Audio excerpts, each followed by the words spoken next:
33, I'll invite you to join me there. It's chapter 33 and all of this. There we go. All right.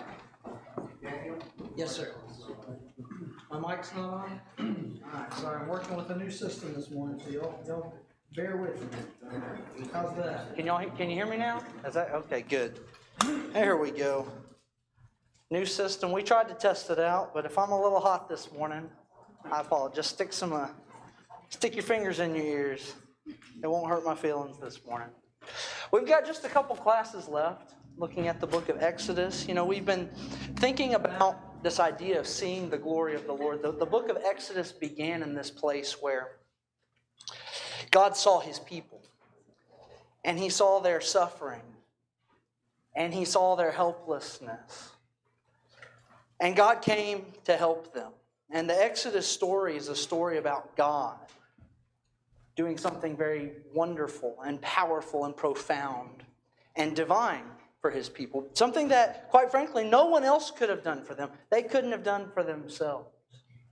And he did it intentionally so that they would see him, so that they would see his glory and what he was all about. And what the Exodus story has been trying to build for us is this image of what the glory of God looks like. And you know, when I say the word the glory of God, I'm sure certain things come to your mind. I certainly go to the Exodus 19 scene and 24 where God is on the mountain. The mountain is shaking. It's on fire. It's terrifying, right? The glory of God. We see his power, his magnificence. But God has also shown his glory through his mercy. He wants his people to see him caring for them, thinking about their needs, providing for them. You remember chapters 16 and 17 and 18. God very profoundly shows his people that even when you are complaining, it's not about you. My nature is such that I provide the things that you need, because that's the kind of God that I am. The glory of God is more than just a single element. And I think that's where Israel got it wrong in the golden calf incident that we talked about last week. You know, here they were. Moses had been gone. They're trying to figure out, well, we need somebody to lead us. And we know this Yahweh God has led us. Let's make a God that represents him to go before us. And they fabricate this bull, this golden calf, that in Egyptian lore would represent power and magnificence and strength. But God is not pleased by that, not only because he told them not to do it, but because it minimizes the glory of God to just a single attribute, a single thought, something that can be grasped completely. And what God wants his people to see about him is that his glory is so much more. And today, as we study this idea of intercession and covenant renewal, God is going to continue to reveal more about his glory and what that looks like. In fact, he is going to proclaim his name to Moses to help him understand this is what my glory truly is. And so I want us to think about that, especially as we go through these next couple of classes. What are we seeing about the glory of God, and what does that mean for us as his people as we are trying to reflect his glory today? Now, if you remember last week, we were in Exodus chapter 32. We talked about the golden calf incident. And that incident, I cannot overstate this. That was a devastating event for Israel. God had brought them out of slavery. He had provided for them. He had shown them his glory on the mountain. He said he called Moses up, and Moses is receiving the law. And while he's receiving this law and this covenant, the people that God has chosen for himself are already violating it. They're already breaking it. The covenant has been destroyed. In fact, this incident really was a punctuating event that showed the distinction between this perfect God and these people that he had called to be his people. There's a distinction between them. They are thoughtless. They are impulsive. They are stiff-necked. In fact, that's a phrase that's going to be used a lot during our section today.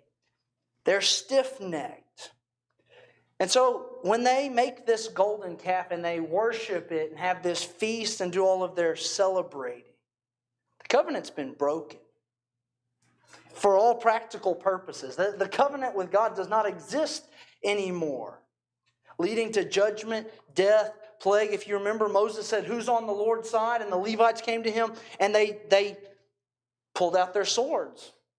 And they executed the judgment that the law required on the people. The covenant had been broken. And furthermore, God sent this plague. And we saw last week, Moses made this initial attempt to atone. Remember, he comes to the people and he says, "Perhaps I can go make atonement for us."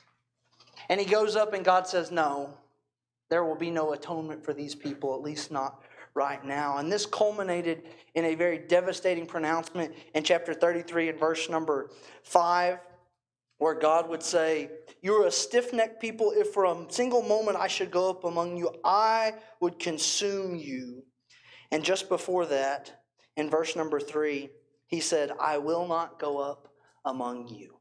Now that was devastating, because if you think about this whole Exodus story, the whole point of the Exodus was so that God could have people, His people, and that He could be with His people. And so for God to say, "I will not go with you," that is devastating. Who are these people who are wandering in the wilderness if they do not have Yahweh with them? And Moses will recognize that, and Moses will bring that out as part of his intercession.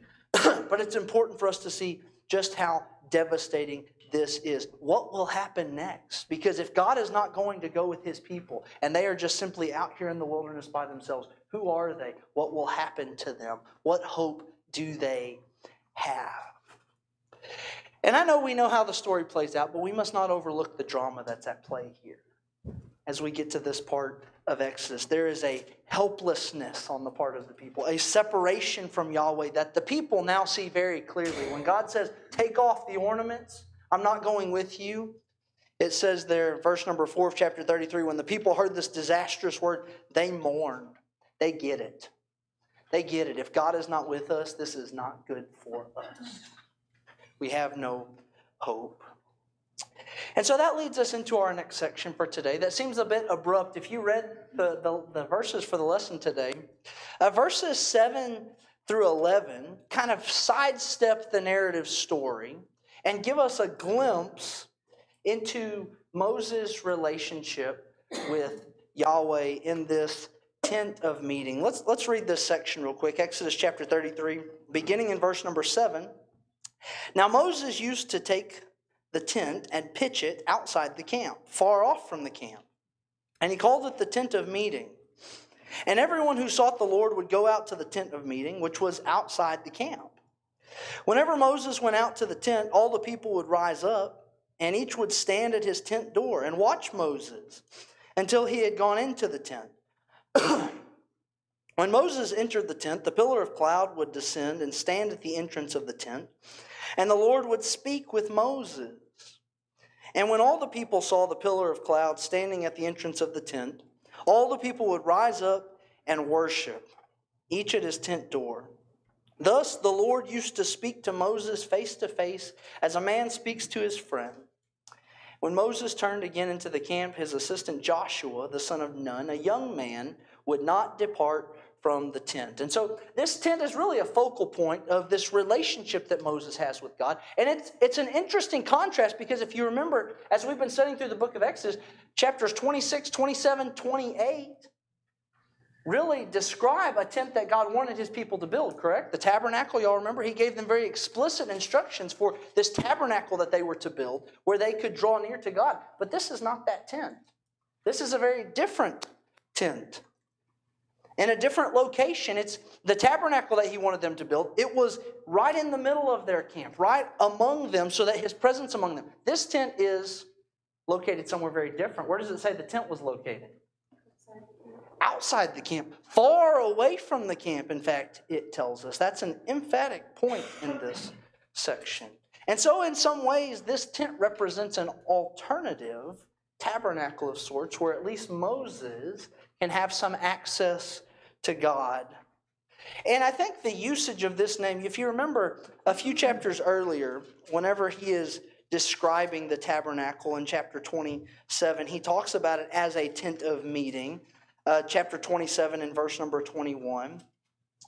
The fact that Moses, here in Exodus 33, also calls this a tent of meeting, is supposed to give us some insight as to why this name or why this tent exists and how it parallels the prescribed tent of meeting that he is now meeting with God in. Now, at this juncture, the fact that this tent exists, a place where Moses can still meet with God, after God has said, I'm not going with you, my presence is not going to be among you, the fact that this tent still exists and it's a place where he meets with Moses, that's hopeful. I want us to see that. That's a hopeful sign.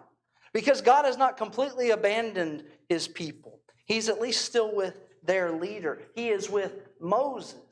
And that puts a lot of emphasis on Moses, doesn't it? Because Moses' presence among the people is really their only connection point with God right now. Do y'all see that? If Moses is not in the picture, God wants to consume Israel. He wants to be done with them. They are sinful people. We've talked a lot this quarter about the need for an intercessor, a mediator, right? We see that very profoundly here. If Moses does not stand in the gap here, Israel ceases to exist. And so the fact that there is this tent where God is meeting with Moses is hopeful for Israel. And as we'll see in the coming chapters, this tent of meeting, it will soon give way to the tabernacle. That is of much greater splendor than this tabernacle, where the cloud's going to descend. It's going to guide the entire camp of God's people. But for now, this tent plays a very critical role in allowing the people to return to God. And so the thrust of the story today that we're going to look at here in just a moment is there's an emphasis on Yahweh's mercy and on his grace. And can you see how that's kind of at play here? Do you see a definite point of contact being put forward as a place where this is where my mercy and my grace can be received? You see, God keeps doing this. He's done it with the tabernacle. He's offered the mercy seat where God's people can find mercy from him to find help in time of need. He's given them the horns of the altar that they can hold on to in times of trouble, in times of mercy. And so this tent specifically echoes the return of Jesus, who is the Word that became flesh and dwelt among us, or who tabernacled among us, if you read it literally. And we have seen his glory as of the only Son. That's John chapter 1 and verse number 17. What I want us to see from this tent is that Moses and this tent will reflect God's glory in a magnificent but limited way to foreshadow Jesus' role and the focal point of God's mercy and God's grace. And so this tent, Moses would go to this tent, and he would go far outside the camp. And the Bible tells everyone who sought the Lord, who wanted his favor, would go out to this tent. And when Moses would go into the tent, the pillar of cloud would stand at the entrance of the tent. The pillar of cloud obviously representing the presence of God, as we've already seen. And Yahweh would speak with Moses. And there's two details that I want to discuss here about the tent. That's the location of the tent and Yahweh's relationship with Moses. I asked you there in question number 1 on your worksheet, how is Moses' relationship with Yahweh described here? How would you describe Moses' relationship with Yahweh at this point? Okay, he speaks to him as a friend, right? Verse number 11, I think, gives us some specific details here. Thus the Lord used to speak to Moses face to face as a man speaks to his friend. What are we supposed to make of this? Why is he telling us this detail? It's a personal relationship. Yeah, it's very personal. It's very intimate. Intimate, I think, it's both of those things. It's a great word for it. Because he is there with God by himself, right? The people are not there with him. It's a thing that Moses does to get away from the people. He has this special relationship with God. You know, I thought about whenever it talked about Moses going out and away from the people and people are seeking him. I thought about Jesus, you know, in Luke chapter 5 and Luke chapter 6, it would talk about how Jesus would withdraw to desolate places and he would pray. I think this is some foreshadowing of that. And his disciples, Jesus' disciples, would seek him out. Where have you been? You know, they're seeking his favor. It's interesting we see that in Moses. And it does say here that the Lord would speak to Moses face to face. I don't want to linger too much on this, but I'll just tell you this. Most commentators agree that this is kind of an idiom to express that close relationship because, and I want to bring this up because in just a few verses, God's going to say, no man can see my face and live, right? So I think we just need to make sure we clarify. I don't think Moses and God were actually face to face in the literal sense, because he couldn't do that and live, and God makes that very clear. But he is trying to express this very intimate, personal relationship. You think about if you talk to somebody face to face as a friend, that is a very close relationship that you have with that person. No? I think it also shows that God is, when we think of God, we think of this big thundering voice going on. And we definitely saw that when he was on the mountain, because it made the mountain shake. Yeah. Here, it seems to be more of a downtoned, more friendly voice. Sure. More in communication than an authoritative. Yeah, that's right. He's accessible by someone who has respected him. Yeah, that's a great thought. John? I was going to say, our way of saying that might be one-on-one. Yeah. Instead of looking in each other's face, there's no intermediary. It's God and Moses, one-on-one. Yeah. And like the next verse talks about how Moses said, you know my name, and you say that I have found favor with you. So there's no barrier between. Yeah. Well, and that's an important thought, because this is not just for everyone. Right? The mediator position that he has been chosen for, this is a special and unique relationship that he has with God, which becomes important when you get into thinking about Jesus and how God would say, voice his approval for Jesus. This is my beloved son. I know your name. My beloved son with whom I'm well pleased. We start seeing these foreshadowings of that relationship and what's necessary. The people don't have that. The mediator has that. Just like at the burning bush, you could refer to that and say that was face to face also. That was one-on-one. Yeah. So Moses in this role, it's very clear he's privileged, right? He's very privileged and approved by God. And he's not chosen this role for himself. If you remember Exodus 3, he didn't want this role. But now he is appreciating and growing into this role that God has called him to, and he's committed himself to faithfulness to Yahweh. So that's the first element. That's Moses' relationship to Yahweh. Now let's talk about the significance of this being outside the camp. Why do you think the text makes so much about this being outside the camp? Far outside the camp. God's holiness won't allow him to be amongst the people. Okay, especially after their failure, there has to be this certain distance. And so, there's this place far off where the mediator has to go. That's away. Okay? What else? Any other reasons why it might be outside the camp? Yes? Well, in the preceding verse, he told Moses, I'm not going to go with you anymore in Canaan. And so it seems like there's like a disparity right now between God and the people. It's like we know God is eventually going to lead them into Canaan, but right now God's like, I'm not. I'll send an angel, but I'm not doing it anymore.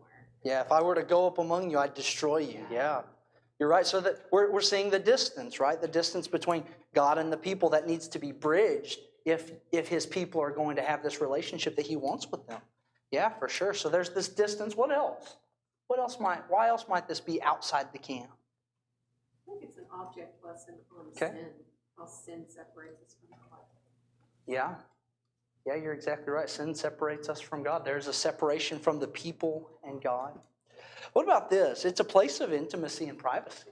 You think about that. Moses is getting away. Again, I talked about how Jesus would do that. I think there's some foreshadowing there. I think it's also important. If you recall back in Exodus chapter 29 when they were talking about the offerings. So you've got the sin offering, the burnt offering, and the wave offering that we discussed. And the sin offering was the very first offering that was made for purification. And if you look back, Exodus chapter 29 and verse number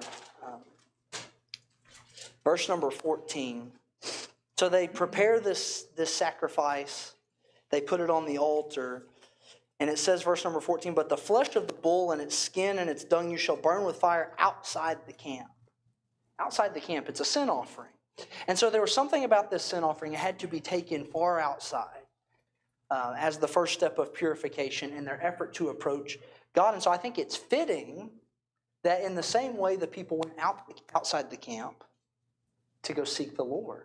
Right? That's how the sin offering worked. And again, these are shadows of Jesus who, in Hebrews chapter 13 and verse number 12, it would say that Jesus suffered outside the camp that he might sanctify the people through his own blood. Hebrews chapter 13, verses 12 and 13 give us a very profound picture of Jesus being outside the camp, making intercession, making atonement by his blood. Now, obviously, Moses is not making atonement with his blood here, but he is meeting with God. And it's a place where it's their only place of hope right now. Do y'all see that? It's their only place of hope that they can meet or have a connecting point with God. And so in this figure of the tent of meeting, we see a person, we see a sacrifice that brought the blessing of help to the people and allows for peace with God. And again, I think Hebrews packages this teaching by helping us understand that we must go outside the camp to suffer with Jesus to find help. That's what he says in chapter 13 and verse number 13. And so Moses' location and Moses' activity are establishing him as the only hope for Israel after their failure. Yahweh is not going to go among these people. They are stiff-necked, he said. But this section reveals very clearly, especially as we get into Moses' conversation with God, Moses has found favor with God. You know, God looks at Moses and his relationship is different. And Moses realized that, you know my name. And Moses, you can still see his limitations. He's still a little uncertain. He says, you know, if I have found favor, you know, kind of help me understand and prove that to me. But he recognizes my role and my relationship with God is special and unique. And we're going to see a little bit more about what that means here in just a moment. But first, I think it's important to see how the people respond to this arrangement. I ask you there in question number 2, how do the people respond to this relationship that Moses has with Yahweh? What do they do? Yeah, they worship, right? You've got these 2 verses that say when they saw Moses going out here. You know, these people, they were pretty ugly to Moses a lot of times, right? They were ornery to him.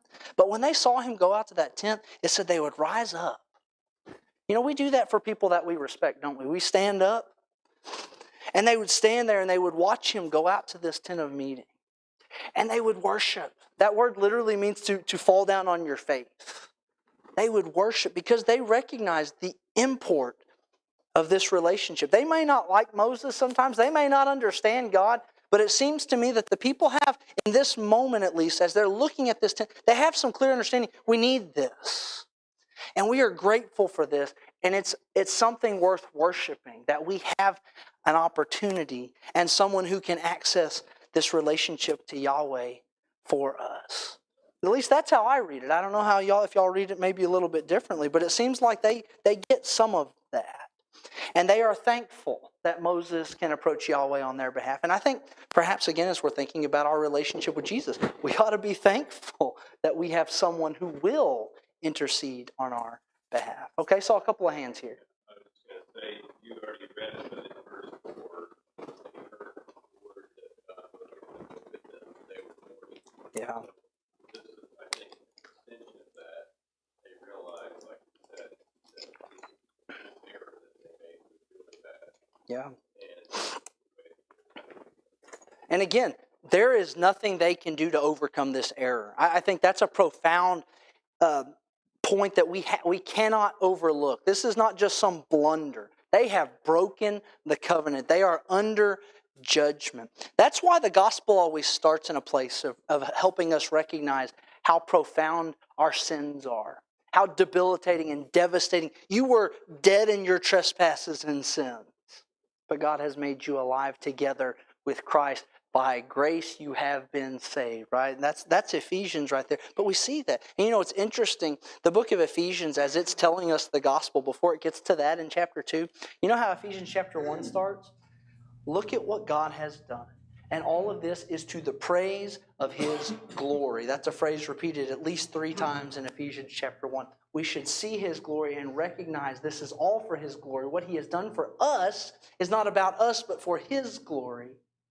And we need to remember who we are. Kathy? I think it was interesting that in my New American Standard Version, it says at least 3 times that God is talking about this people of His being so obstinate. He used the word obstinate over and over again. That's right. And, you know, it's a wonder that God just didn't swipe them off the face of the earth. I mean, for Him to have taken them across the Red Sea on dry land, and then them within days to build a golden calf is absolutely ridiculous. Yeah, we're talking a period of several months that this has happened, and they're already turning away. I mean, you would think that an event like the Red Sea crossing and the 10 plagues would have a longer impact on people, right? You would think that. But doesn't this just speak to human nature? We forget things. And I think that's been a theme in Exodus. You need to remember what God has done because you will forget. You will forgive. And to your point, it's really interesting. God has every right to wipe them out. He does. Because he has very plainly stated his expectations for them numerous times. He has very plainly told them where he is taking them. And they have complained. They've turned their back on him. They have broken. And that's why this is so significant. This is the first time God really says, Moses, these are your people. These are not my people. And this is the first time God says, I am done with you. Ooh. For God to get to that place, especially when his glory is to be merciful and patient and long-suffering, it says something significant about their failure here. But that's all of our failure. That's all of our failure. We have all sinned and fallen short of God's glory. No one is righteous, no, not one, Romans chapter 3. All have sinned and gone their own way. No one seeks after God but God. And his mercy has provided someone who can help us in our weakness and can intercede for us mercifully, as Moses is doing here. Again, if not for Moses, this is the end of Israel's story. Wouldn't you say that them actually providing their own golden calf is probably the worst thing they could have ever done? Yeah. Yeah. They built their own idol to worship, knowing God got them where they were. Mm-hmm. It blows my mind. Yeah. Yeah, and especially, we talked about that a little bit last week too, about a lot of it mirrored what God had shown them to do with the golden Ark of the Covenant, but instead they decided to make a golden calf, right? They're taking elements of what he said and twisting it and doing it their own way, and just how foolish all of that is. You're exactly right. George? So, Ezekiel, you talked a moment ago about he had every right to wipe them out. Ezekiel, in the book of Ezekiel, I don't recall the exact chapter at the moment, but God sends Ezekiel to the potter's house. You remember that? Uh-huh. And he watches the potter he's forming this, piece of pottery or whatever, and it's marred in the potter's hand. And he sees him and I remember Melvin Curry describing it one time, he just pounds it into this lump of clay again to start all over. Starts all over. And it was kind of the description of like what we were just talking about, that God is the potter, and when it's marred, he has every right to just start over, Yeah. But it's a vivid picture of what's described here. Yeah. And we are intended to see God's prerogative in all of this. I mean, he has the right to do that because he's the one that created them as a nation. And Moses is going to get into that. Verse number 16, I think, is one of the most important verses for us to see if we are going to be God's people today. Moses, in part of his intercession, he says, how shall it be known that I have found favor in your sight, and I and your people, is it not your going out with us so that we are distinct?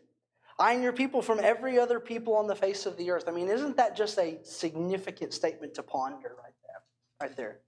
What is the purpose for which we trust God and we follow God? Well, one, he deserves it.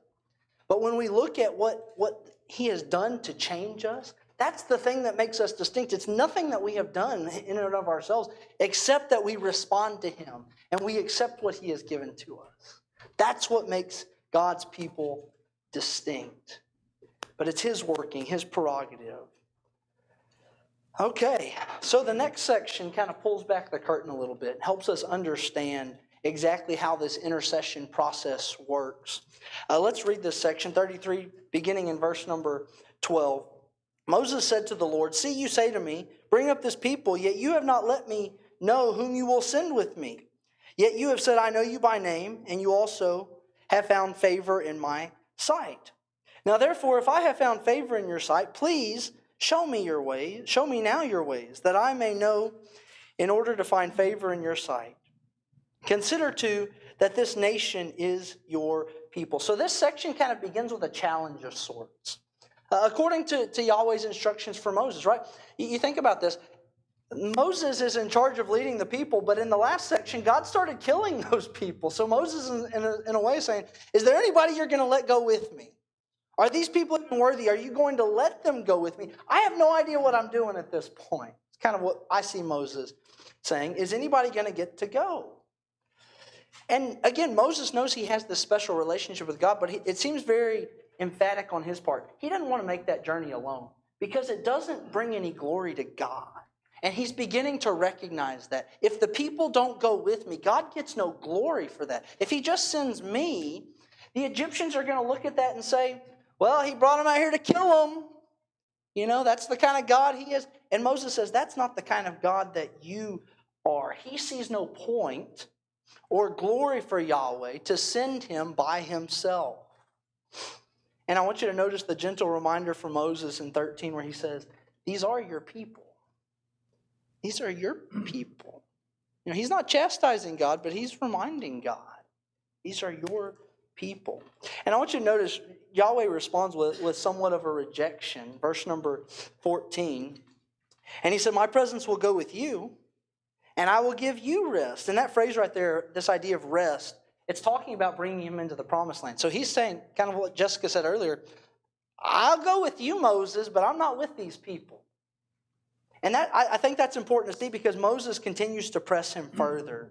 He says, again in verse number 16 or 15, if your presence will not go with me, do not bring us up from here.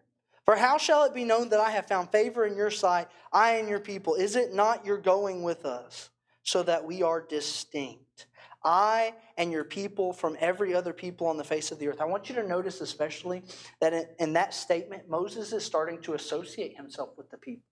He's recognizing his role as mediator requires that he is sensitive and able to relate to the people.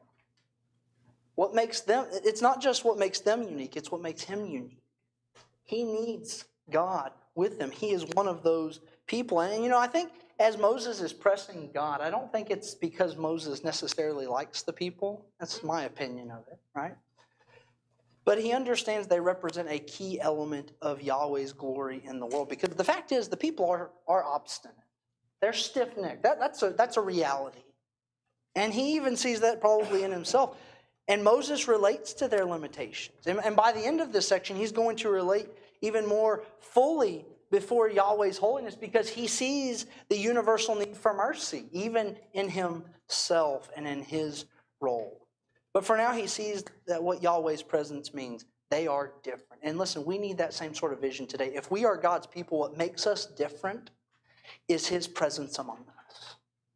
Are we holy as he is holy? Are we perfecting ourselves according to his word so that he can dwell among us? Because if we are not, we're not different.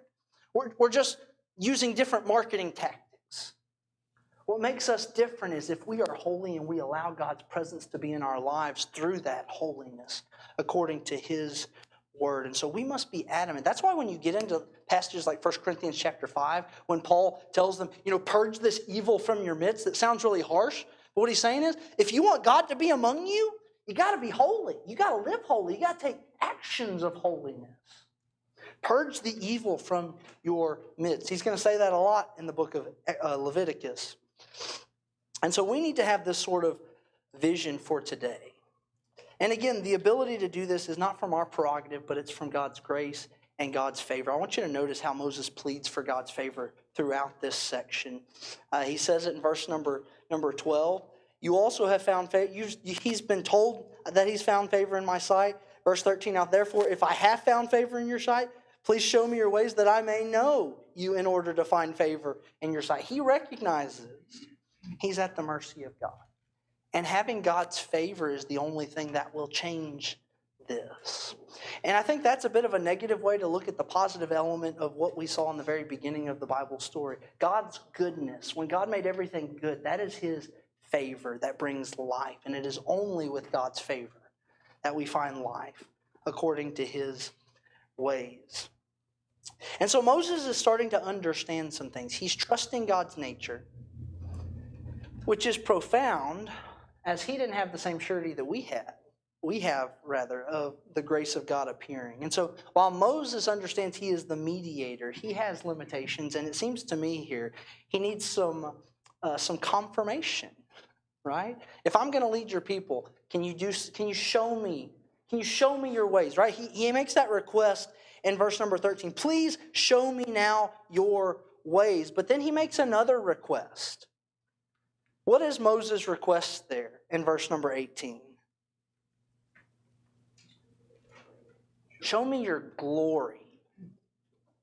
Now, Moses is starting to understand Yahweh's plan, but it seems he's looking for clarity about his rationale. What is this really all about, God? What is this really all about? Show me your ways. And he presses God. He wants to see his glory. And this is important. This is no ordinary request, because you think about what Moses has already seen. He's seen the burning bush, right? He's seen the 10 plagues. He's seen the parting of the Red Sea. He's seen God on the mountain. He's been in the thick cloud of smoke up on the mountain. What is Moses asking for here? He has seen God's glory, hasn't he?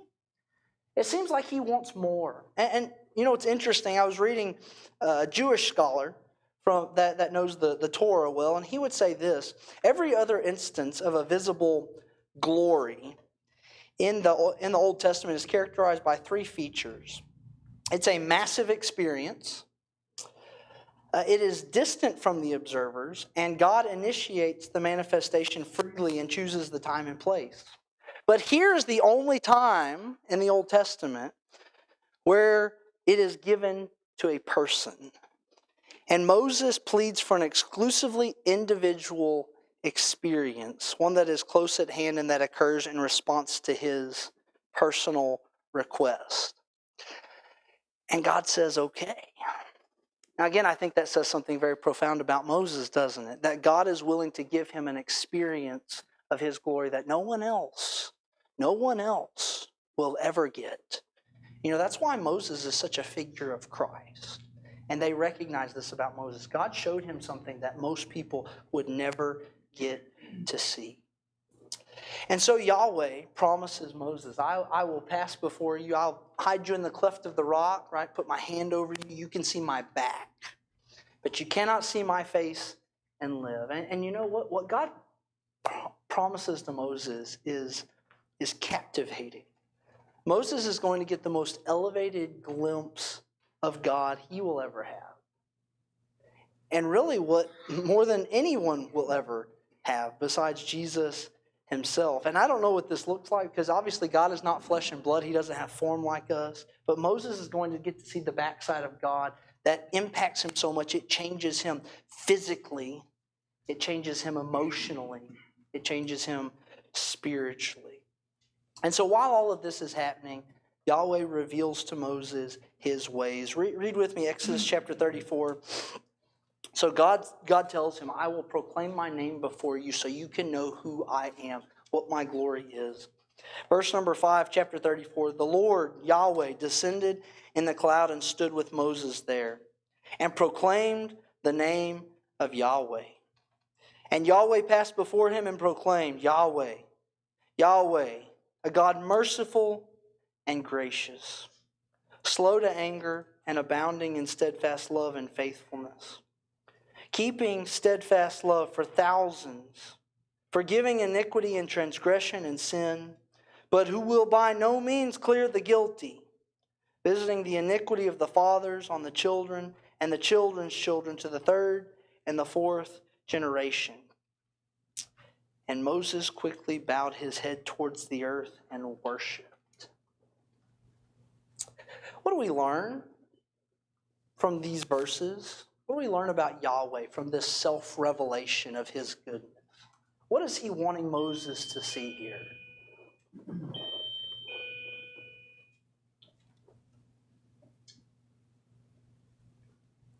Yeah. He's a God of justice. He's going to forgive and have mercy, but he's also going to hold those that are guilty. Yeah. It's a very robust picture of God, isn't it? It's not just, yeah, I know you messed up. It's, I have to deal with that. Again, he's foreshadowing the gospel here. I have to deal with that. I will deal with that. And we don't know what that's going to look like yet, but he's here in a way promising, I'm going to deal with that because that's who I am. I am right and just and good. What else do we see revealed here? You know, much of what he says, he's already kind of we've already kind of seen this, right? His perfect attributes, they're pervasive, they're eternal. You can't overcome the grace, the mercy, the justice of Yahweh.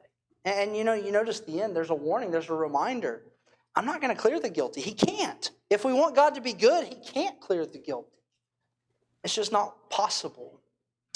Now, I wanted us to kind of settle on these verses for a moment, because this declaration becomes the standard affirmation associated with Yahweh throughout the Old Testament as an appeal for favor, as a recognition of God's perfect faithfulness. And I want you to notice how this impacts Moses, because it brings him to his knees to worship. But notice what he says then. So Moses has said some very bold things, right? Some very bold things to God, especially as he's interceding for the people. But then, after he sees this revelation of God's glory, sees the back of Yahweh, hears the name of God proclaimed. Verse number 9, and Moses said, if now I have found favor in your sight, O Lord, please let the Lord go in the midst of us. For it is a stiff-necked people. And pardon our iniquity and our sin, and take us for your inheritance. I want you to notice how he associates himself once again with the people. This is our sin. Go with us. He acknowledges these are stiff-necked people. There's no denying their pitiful condition in the face of Yahweh's goodness. And you know what? That pattern still continues today. If we are going to see God and His mercy and His goodness and His glory clearly, we must recognize how pitiful we are and how desperate we are in need of His grace and His mercy and how freely He offers it. That's why the gospel is such good news. We can recognize our pitiful state, but also recognize there's a way forward beyond that. There's a place where we can go, a tent where we can meet with God, and that is Jesus Christ, who has made the sacrifice for our sin, who perfectly intercedes, who always sits at the right hand of the throne of God. He doesn't need to make purification because He did with His blood, with His life. He sits there and He intercedes for us in our weakness. And so, based on Moses' plea here, Yahweh begins to renew the covenant. I'm behind on a couple of my clicks here. And since we're short on time, I'll just note the end of chapter 34 is basically a reiteration of what God has already given to the people.